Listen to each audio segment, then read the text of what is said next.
Despite that resounding defeat, President Sadat's drive to address the Egyptian People's Assembly on the 16th was akin to a Roman triumphal march.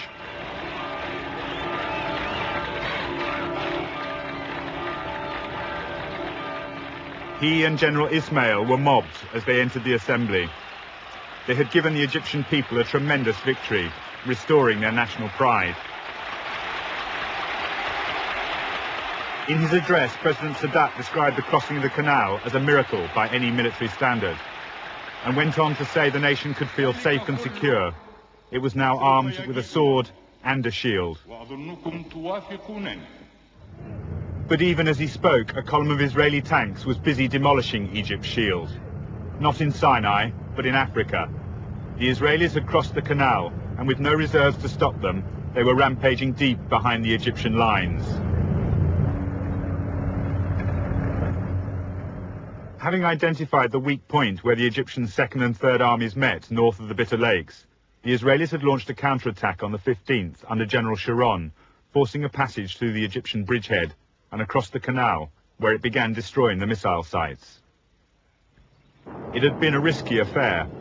The hardest battle had been on the eastern bank near Chinese Farm, as paratroopers, armor and artillery fought for 2 days to stop the Egyptians from closing the gap behind the task force. Once across the canal, they'd found the ground undefended. The Egyptian armor was on the wrong bank.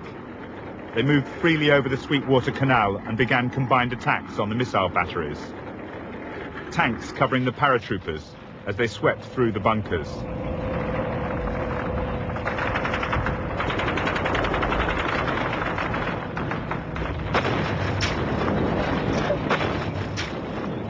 General Shazli was now at breaking point.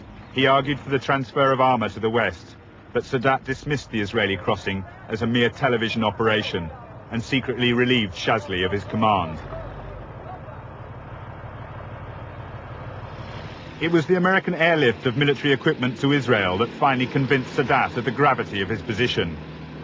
Material losses had been enormous on both sides, but he had expected the Israelis to grind to a halt long before his own Soviet supplies ran dry. Now he was forced to ask the Russians to arrange a ceasefire. Moshe Dayan had been against the crossing from the start, but had refused to make a decision either way. He told Elazar that he must decide on military grounds alone. But when they met in Sinai on the 19th, both knew that they now had everything to play for. How is your task force doing on the other side of the canal? Oh, well, that's one of the, how do you say, 64,000 questions. How about the American equipment? Has any of that come into action yet? Oh, what should I say? Yes or no? What's good for our relationship? Anyway, we're very happy. We are creating the necessary conditions to open our major offensive. The Israelis now had 2 bridges across the canal, and their presence on the west bank was growing stronger by the hour. They now tightened their grip on the towns and villages within an area of 1,200 square kilometers. The front line continued to expand, taking out more missile sites, punching a wider hole in the anti-aircraft umbrella, which allowed Israeli planes to threaten the Second Army positions further north. Belatedly, Egyptian resistance was growing, both on the ground and in the air.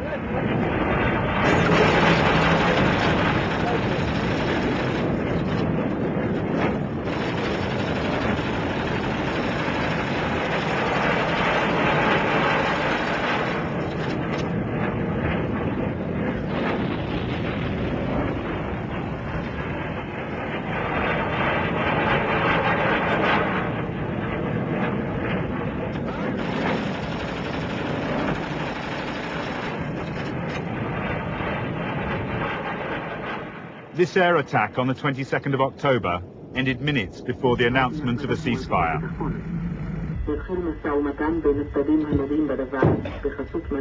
The evident delight of these soldiers was not shared by all Israelis.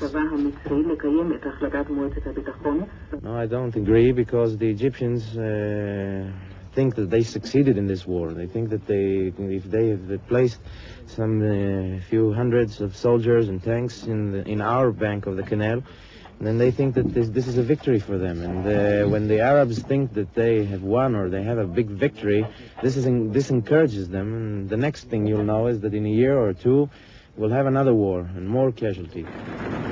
But within hours, the ceasefire broke down. The Israelis seized their chance, dashing forwards to the outskirts of Port Suez. By the 24th, they had cut the Suez to Cairo road at kilometre 101 and were only 60 miles from the Egyptian capital itself. The Battle of the Ceasefire transformed the situation. The Israeli drive had now trapped the Egyptian Third Army in Sinai, cutting all its supply lines. They now held a tremendous bargaining counter in the south. In the north, the elite Golani Brigade fought a bitter battle to recapture Mount Hermon, losing 70 men. 8 hours before the ceasefire on the 22nd, their pennant was raised alongside the Israeli flag on the summit. Now the Israeli flag flew in Africa too. As the second ceasefire came into effect, the two armies watched each other warily across the canal from reversed positions. This time, United Nations troops had been sent to enforce it and to arrange the passage of supplies through Israeli checkpoints. It was a remarkable turnaround. The initial Egyptian triumph had been cut from under them. A whole army was now dependent on Israeli goodwill in order to survive. Each side had lost territory to the other, but with the missile shield torn open and 20,000 Egyptians captive in the desert, the Israelis now held the upper hand. At kilometre 101 on the Cairo road, for the first time ever, an Egyptian delegation arrived to negotiate directly with representatives of a country whose existence it did not even recognize. No one there would have believed that such a dialogue could continue, or that within 4 years, President Sadat would stand to address the Israeli parliament, at the heart of the country he had fought so hard to destroy.